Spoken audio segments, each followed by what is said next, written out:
Este caso tiene algo que muchos relatos quisieran tener, algo material que en aquella época era como palabra santa. Estoy hablando de una fotografía de un supuesto extraterrestre.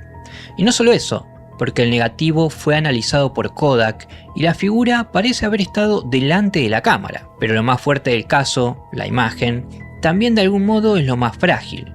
Además, la historia se vuelve más turbia cuando el hombre habla de tiempo perdido y meses después, bajo hipnosis, aparece una versión mucho más extrema de aquel encuentro. Les doy la bienvenida. Yo soy Paul y esto es Historias Oscuras del Misterio. La historia inicia un 1 de diciembre de 1987 en West Yorkshire, Inglaterra.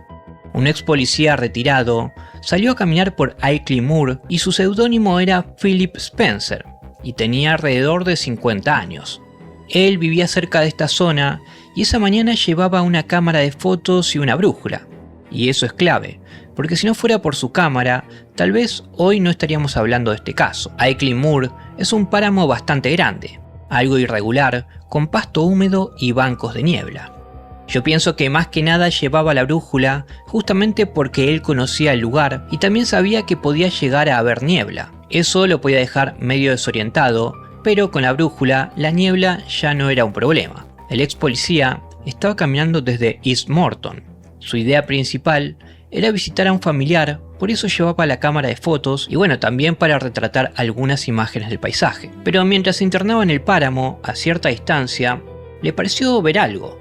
No estaba seguro de qué era, fue más como una sombra, pero al seguir avanzando, alcanzó a distinguir una figura con rasgos humanos. Era baja, estaba quieta y parada entre la niebla.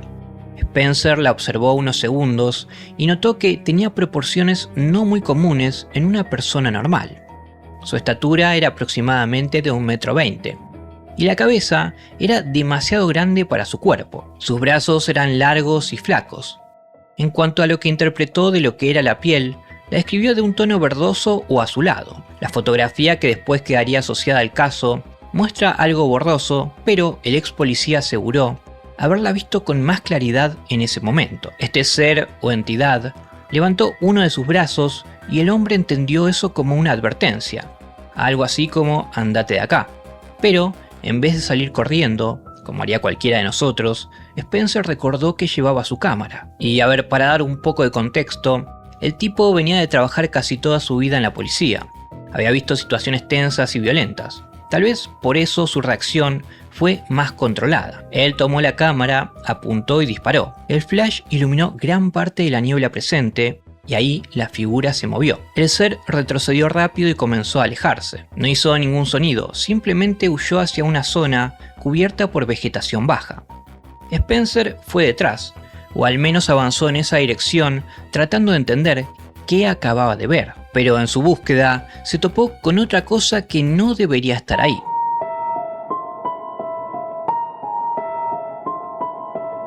Detrás de unos matorrales apareció un objeto blanco con forma clásica de platillo. No tenía ventanas visibles, ni tampoco partes mecánicas que pudiese distinguir. Como en muchos otros casos, esta nave solo emitía una especie de zumbido fuerte, que Spencer dijo que hasta pudo sentirlo en su pecho. Y en solo unos segundos, el objeto o nave se elevó de forma vertical, atravesó la bruma y desapareció hacia arriba a toda velocidad. La parte más llamativa es que Spencer tenía la cámara en la mano, pero solo tomó la foto de la criatura, del objeto nada. Esa ausencia se volvió una de las grandes grietas del caso. Si acababa de ver una nave despegando, ¿por qué no volvió a disparar? De hecho, en mi opinión, es más terrorífico tomarle una foto a un humanoide que a una nave alejándose. Pero si le damos el beneficio de la duda, puede haber una explicación. Tal vez fue la sorpresa, la confusión o la falta de tiempo. Si fue por miedo, entonces debo suponer que cuando le tomó la supuesta foto al humanoide, no pensaba que fuera algo sobrenatural o extraordinario. Hasta pudo suponer que era una especie de animal, pero al ver la nave despegando, toda su escena de normalidad se desmoronó de inmediato. Como les digo, son suposiciones mías. También pueden dejar las suyas en los comentarios. Después del encuentro, evidentemente Spencer cambió sus planes. En vez de seguir hasta la casa del familiar, se dirigió hacia un poblado cercano. Caminó como pudo todavía tratando de ordenar lo que había pasado. Al llegar, revisó su brújula y notó algo bastante raro. La aguja apuntaba en sentido contrario, o sea, marcaba al revés. Y acá viene un detalle sumamente importante para mí, porque él miró el reloj de la iglesia y según lo que estimaba que llevaría a ser el camino, deberían ser cerca de las 8:15 de la mañana. Pero el reloj de la iglesia marcaba las 10 de la mañana. Ese salto de tiempo, casi 1 hora y 45 minutos, se convirtió en el segundo gran eje del caso, porque suele indicar el tiempo perdido que está vinculado con una abducción. Así que tenemos varias pistas interesantes en el caso. Una fotografía borrosa, una brújula alterada y un tramo de tiempo que Spencer no podía explicar. Todo eso empujaba la historia hacia otro terreno, pero aún faltaba una de las partes más aterradoras y extremas de la historia. Pero vamos paso a paso. Lo siguiente que hay que destacar es que Spencer buscó a toda costa revelar su rollo de fotos a ver si salía algo de aquella figura extraña que había visto en la niebla. Cuando la reveló, esa cosa finalmente estaba ahí. Si bien era una foto mala, granulada y con poca definición, se veía una pequeña figura, humanoide e inclinada. Tal vez en movimiento o caminando para escapar de aquel lugar. Pues bien, para los creyentes del fenómeno ovni, esta fotografía era muy importante. Es lo que tanto se había pedido durante años, una imagen de estos supuestos extraterrestres y además hecha por un ex policía, lo que revestía mayor seriedad. Pero para los escépticos, la misma imagen era el problema.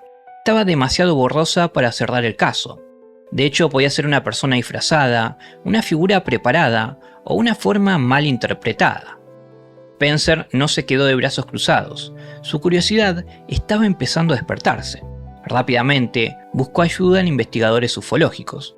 Y acá surge una figura muy importante en lo que a mí respecta. Me refiero a Jenny Randles, pero también se unió Peter Hugh, ambos muy conocidos dentro de la ufología británica.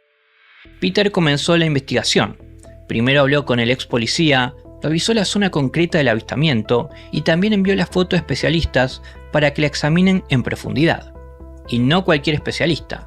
Estos están vinculados directamente con Kodak. La conclusión a la que llegaron es que ese negativo no mostraba ninguna señal de haber sido manipulado. Lo que significa es que hasta donde pudieron mirar esos análisis, la imagen no parecía una superposición hecha después.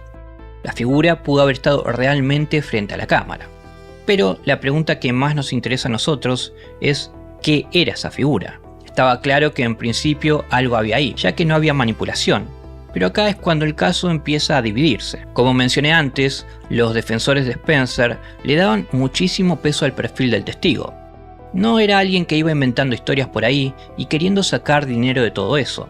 Era un ex policía, ya grande, reservado, con familia, y que además pidió mantener su identidad en privado. Resalto que jamás cobró a nadie por su fotografía, y salió en libros, revistas y programas de TV. Pero él no cobró un centavo. Si nos queremos poner el traje de escéptico, se puede mencionar que el tener un seudónimo es un cuchillo de doble filo, porque si bien protege al testigo y no lucra con su caso, a la vez nos impide revisar su vida con mayor profundidad. Pero este avistamiento en aquella mañana con niebla, que de por sí no es para nada simple, se empezó a hacer más complejo y, en mi opinión, más aterrador. Pero antes de continuar, si te está gustando o interesando este caso, te pido que nos apoyes con tu like o mucho mejor aún con tu comentario. Eso ayuda mucho al algoritmo de YouTube y nos permite que podamos seguir haciendo este tipo de investigaciones. También en el comentario fijado dejo el link de donaciones si es que está en tus manos hacerlo. Ahora sí, prosigamos que se viene la parte más densa. Los ufólogos, al ver que según su relato había un tiempo que no podía justificar, inmediatamente le recomendaron hacer una regresión hipnótica para desbloquear todos sus recuerdos. Es así que el 16 de marzo de 1988, Spencer es sometido a una sesión con el Dr. Jim Singleton.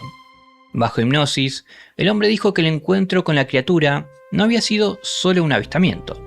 Según esa nueva narración, en el momento inicial sintió una especie de parálisis repentina. Luego habría sido llevado al interior del objeto. Allí varios seres pequeños, de aspecto similar al de la figura fotografiada, le realizaron exámenes con instrumentos extraños. Mencionó objetos introducidos en la nariz y la boca. También relató haber escuchado una voz que le pedía que se calmara. Y si hasta acá no era suficientemente raro todo, llegaron las proyecciones. El hombre dijo que adentro de la nave le mostraron muchas imágenes de desastres, siempre vinculadas a guerra nuclear, hambre y destrucción. También mencionó que le mostraron, según sus palabras, una segunda película, pero nunca pudo revelar con claridad qué se mostraba en ella. La hipnosis en casos de abducción siempre es una zona un poco delicada. Durante décadas y hasta hoy en día se usa como una herramienta para recuperar recuerdos, pero su confiabilidad está muy discutida por los escépticos. La cuestión es que luego de esta sesión, Spencer llegó a cambiar la interpretación del gesto que le había hecho el humanoide. Como mencioné antes, él pensó que aquella mano levantada quería echarlo del lugar, pero bajo hipnosis entendió que el ser lo estaba saludando, como si se despidiera. El mismo gesto pasó de amenaza a despedida. Ese cambio parece chiquito, pero muestra cómo el relato se fue reacomodando o reconstruyendo con el paso del tiempo. O sea, si tomamos las sesiones de hipnosis como desbloqueadoras de recuerdos, entonces la escena cambia porque la abducción fue antes de que tomara la fotografía. Creo que tal vez lo que podría llegar a jugar en contra del caso es que solo hubo un único testigo. Tampoco hubo un informe policial como sí hemos visto en otros casos. Pero bueno, no creo que exista algún caso ufológico perfecto. Es difícil que tenga todo, pero este tiene una foto, lo cual no es algo que se puede decir de muchos casos. El investigador y escritor Nick Redfern, años después, agregó la posibilidad de que parte del Ministerio de Defensa británico hubiese seguido el caso de forma interna, y hasta llegó a mencionar a hombres de negro que habrían visitado a Spencer. Dejo ese dato más como un rumor que algo totalmente comprobado.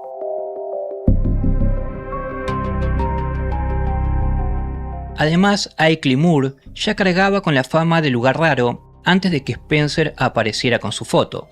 Era un páramo donde la niebla podía cambiarte la distancia, el tamaño de las cosas y hasta la seguridad con la que jurás haber visto algo. Además, relativamente cerca, estaba Menwith Hill, una base ligada a comunicaciones e inteligencia. Entonces, para algunos investigadores escépticos, había una explicación más terrestre sobre la mesa. Esta menciona que Spencer no se cruzó con visitantes de otro mundo, sino con algo militar que no estaba pensado para ser visto por un tipo caminando a esa hora. Una explicación bastante tonta, pero al menos esta vez no mencionaron helicópteros, es un avance. Las desmonto rápidamente mencionando solo dos cosas. No explica ni la foto, y mucho menos el tiempo perdido. También podemos mencionar que en medio de la niebla pudo haberse atemorizado y su mente le jugó una mala pasada.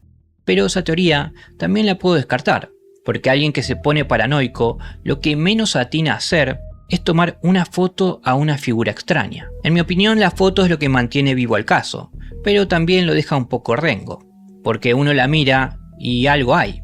Eso es lo molesto. Pero cuanto más querés acercarte a una respuesta, más se te deshace entre el grano, la niebla y la mala definición. También cabe la posibilidad del engaño. Una figura preparada podría explicar la imagen. La brújula pudo alterarse, aunque ese punto es el más débil para esta teoría. En cuanto al tiempo perdido, pudo haberse calculado mal. El tema es que Spencer nunca confesó un fraude. Tampoco surgió un cómplice o el objeto usado para montar la escena. Eso sin contar que jamás tuvo una contradicción que hiciera temblar el relato. Además, si lo comparo por ejemplo con otros casos británicos como el de Bob Taylor en Escocia a fines de los 70, bueno, si no lo conocen, lo cuento brevemente. Taylor era un guardabosques y dijo haberse encontrado con un objeto extraño en una zona forestal. Pero lo llamativo es que después apareció golpeado, con la ropa dañada y con marcas en el terreno, a tal punto que la policía llegó a investigarlo como una agresión. Otro caso británico famoso es el de Alan Godfrey, un policía de Todmorden que en 1980 aseguró haber visto un objeto mientras patrullaba. También habló de un tramo de tiempo perdido, y más adelante, bajo hipnosis, su historia tomó forma de abducción. Este caso de Ilkley Moore queda un poco en medio de esos dos. En el Taylor teníamos una evidencia física, algo que también tenemos acá, que sería la foto. Y en el de Godfrey tiene tiempo perdido y luego de hipnosis una supuesta abducción, similar a la experiencia de Spencer. Creo que el caso de hoy, aunque no es de los más conocidos, para mí es uno de los más importantes de la ufología británica.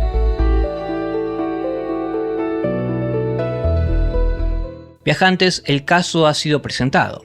Como siempre menciono al final, si se quedaron con ganas de más sobre este caso, el libro que les recomiendo es El libro completo de ovnis, de los investigadores Jenny Randles y Peter Hugh. También, como les conté casi al principio, hay un libro de Nick Redfern, Top Secret Alien Abduction Files, donde se explaya un poco más con el tema del Ministerio de Defensa británico. Les paso un par de preguntas para que contesten ustedes en los comentarios. ¿Creen que la foto que tomó Spencer es verdadera o falsa? ¿La hipnosis suma algo al caso o directamente lo manda a una zona más dudosa? Los leo en los comentarios.